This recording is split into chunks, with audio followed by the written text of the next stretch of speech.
पागलपन का एक और नमूना देखिए बंबई में, जिस तरह से छात्रों पे झूठा मुकदमा, एक अजीब और गरीब किस्म की लॉजिक जज साहब के कलम के जानिब से ये जस्टिफाई करने के लिए कि आपको जमानत नहीं मिल सकता। लड़कों पे एक इल्जाम क्या था कि उन्होंने इत्तेफाक से आज के इस फंक्शन के कॉन्टेक्स्ट में उन्होंने स्लोगन उठाए कि उमर खालिद को रिहा उमर खालिद को रिहा करो। तो इस मंच से मैं अपनी बातों को इसी स्लोगन से शुरू करूंगा, जिसके चलते छात्रों को गिरफ्तार किया बंबई में कि उमर खालिद को रिहा करो। ये किताब जो है, थोड़ा बहुत आप काफी कुछ आप सुन चुके हैं। ये कहानी ब्रिटिश हुकूमत के जमाने का बताते हैं उमर खालिद।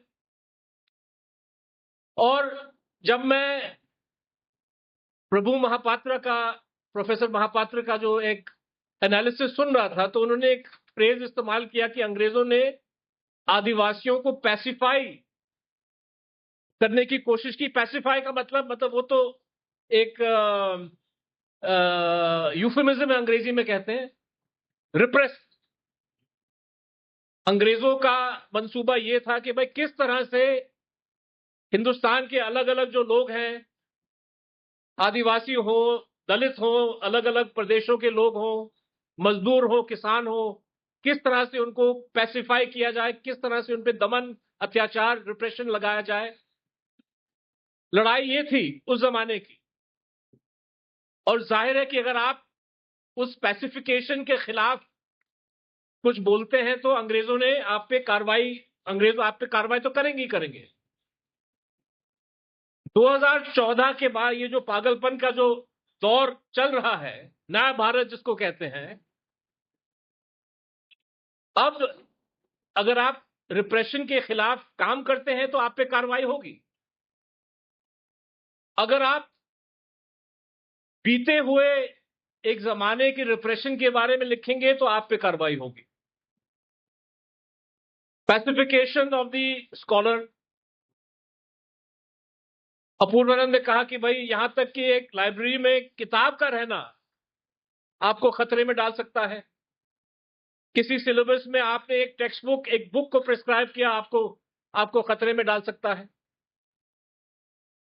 अक्सर हम लोग, नेहा और हम तो, आरफा नेहा और हम पत्रकार हैं, अक्सर हम लोग रोया करते हैं कि भाई पत्रकारिता की हालत बहुत खराब है, बहुत दमन हो रहा है, बहुत सारे पत्रकारों पे केस लगे हुए हैं। ये सच है, हकीकत है।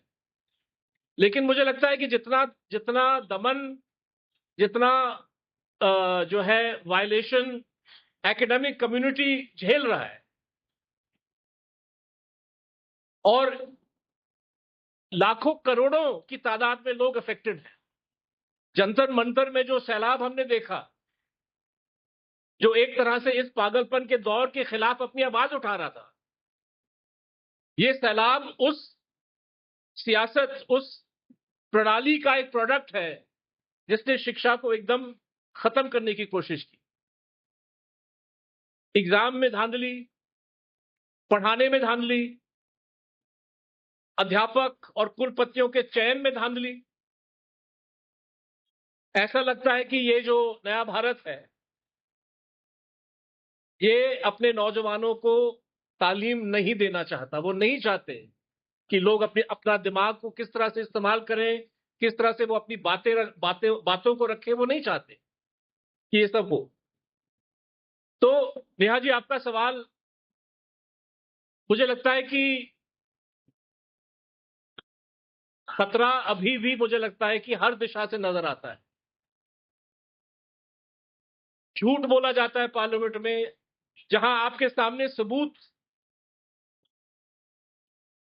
उन मरीजों के शरीरों के जरिए कि पैलेट गन का इस्तेमाल हुआ, जहां हॉस्पिटल के रिकॉर्ड्स बताते हैं, जहां आरटीआई इंक्वायरी बताता है, जहां पुलिस की डायरी बताते हैं कि गोलियां बरसाई गई, वहां पे मंत्री पार्लियामेंट में खड़े होकर कह सकते हैं कि गोली नहीं चली।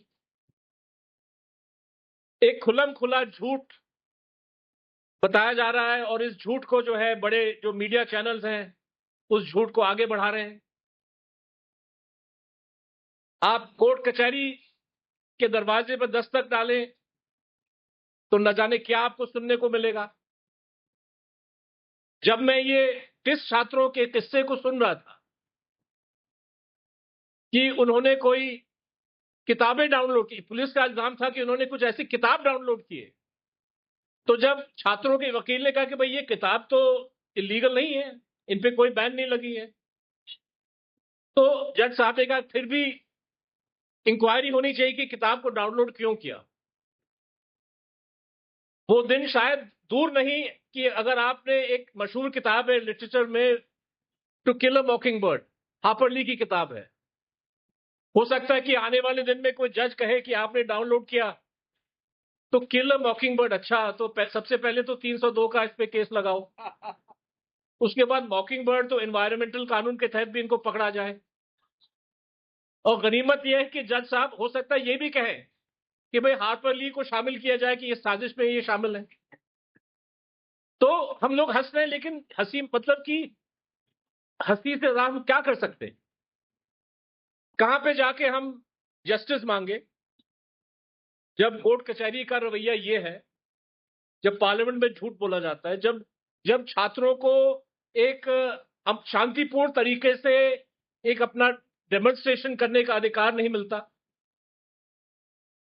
जब जो पत्रकार इसके बारे में लिखते हैं, सच्चाई के बारे में लिखते हैं, जो तल्ख सवाल पूछते हैं, उन पे अक्सर मुकदमे दर्ज किए जाते हैं, जब अध्यापकों को कटघरे में खड़ा किया जाता है कि आपने फलां किताब क्यों प्रिस्क्राइब किया, आपने कोर्स में ये क्यों कहा, जब छात्रों पे केस हो जाते हैं, और जब उमर खालिद जैसे एक ब्रिलियंट माइंड को आपने 6 साल बंद किया है।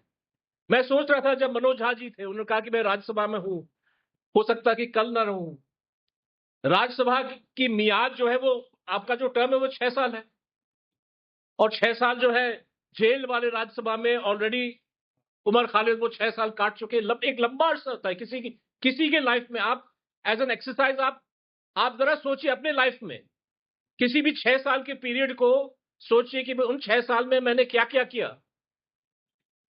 एक बहुत लंबा अरसा होता है, और यहां इस जो है जो सलाखों के पीछे उमर खालिद है, वो उसकी मियाद अभी तक तय नहीं हुई है।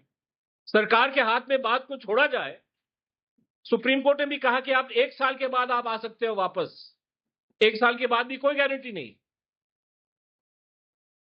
और नाइंसाफी उनके साथ तो हो ही रहा है, लेकिन साथ साथ एक मैं इस चीज को सीधे तौर पे जो जेन जी का जो प्रोटेस्ट है, जो एजुकेशनल क्राइसिस, इससे मैं जोड़ना चाहता हूं कि अगर आपके सबसे ब्रिलियंट माइंड्स को आप इस तरह से जेल के अंदर बंद करेंगे,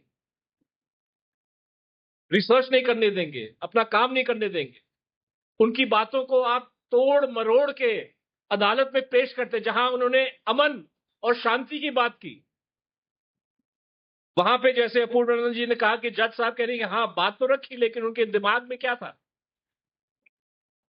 तो एक ऐसा जो है एक सिचुएशन बनाया हुआ है। मुझे लगता है कि उमर खालिद के स्कॉलरशिप को पूरी तरह मतलब it's a tribute to his scholarship, it's a tribute to the fine mind that he has been able to accomplish and produce a book of this quality, that he remains unbowed, he remains determined to fight for justice. And I think it's essential that through this meeting, other discussions about the book, we remain focused on this absolutely terrible injustice that India is doing, New Bharat is doing, to Umar Khalid, Sharjeel Imam, Mahesh Roth, Surinder Gadling, other prisoners of conscience who are rotting in jail year after year, no prospect of trial, with the most absurd charges being leveled against them.